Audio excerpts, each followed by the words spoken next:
If. Released May 16, 2024. Directed by John Krasinski. Written by John Krasinski. Starring Kaylee Fleming, Ryan Reynolds, and John Krasinski. Rotten Tomatoes, 49%. Metacritic, 47. IMDb, 6.8. Welcome back to Real Reviews like always. I am your host, Lee. Today we are discussing Imaginary Friends or If.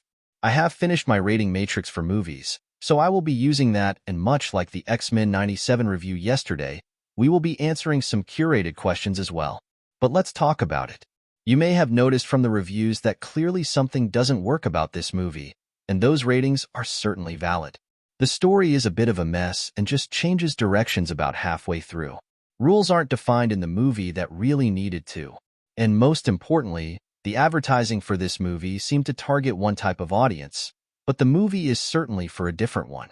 The best thing about this movie is hands down the computer-generated imaginary friends. They had proper lighting, they cast proper shadows, they have textures, they take up space.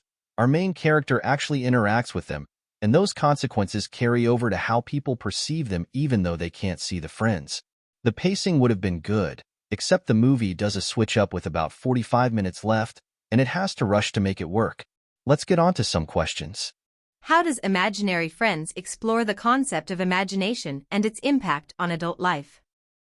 The main takeaway I got from Imaginary Friends and how it intersects with adults is that even though most of us lose that spark that creates things like imaginary friends, we can still grasp it as an adult by remembering what really made us wonder and imagine as children.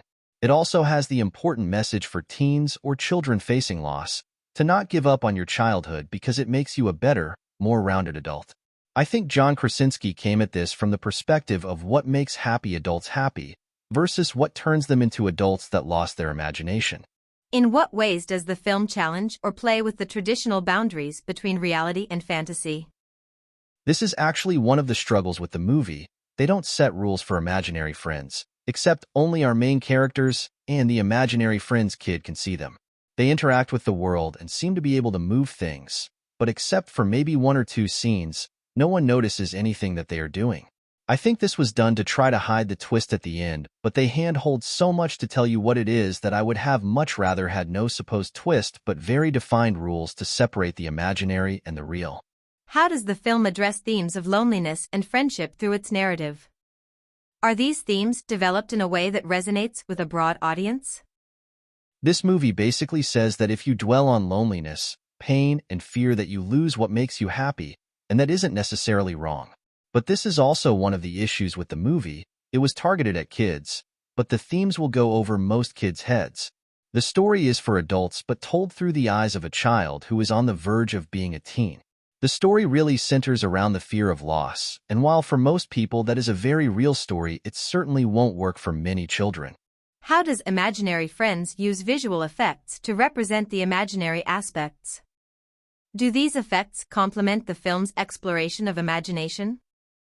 This is actually one of the ways in which I think the movie could have really upped its presentation. Only maybe 3 of the imaginary friends really have different movement compared to the real characters. They could have given them movement that doesn't work within the confines of a real world, but it doesn't do that, and it is a bit of a letdown. There really isn't a deep exploration into imagination in this film. The main character has no consequences for interacting with her imagination, which is fine. This is a movie about life. There is no bad guy. How does the film balance humor and drama? Is this balance effective in conveying its central themes, or does one overshadow the other? It really doesn't. It is about as jarring as watching that always happy friend have something super important happen randomly, and they just switch. There is no depth or gravity given to any of the choices in the movie except at the very end, and that moment is resolved extremely quickly.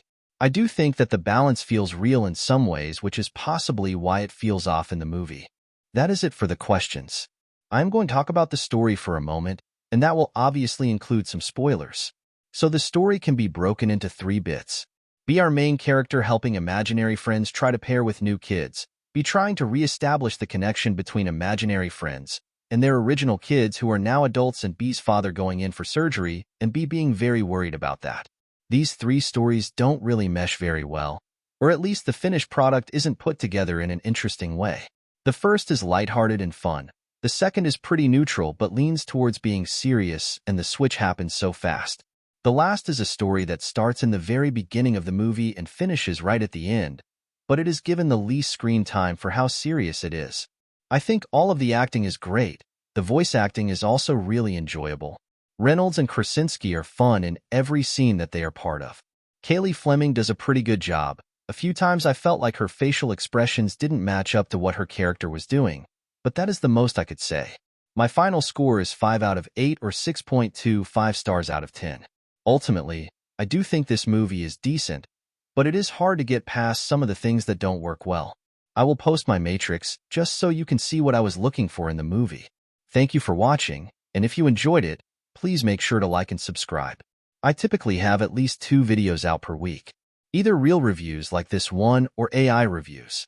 Until next time,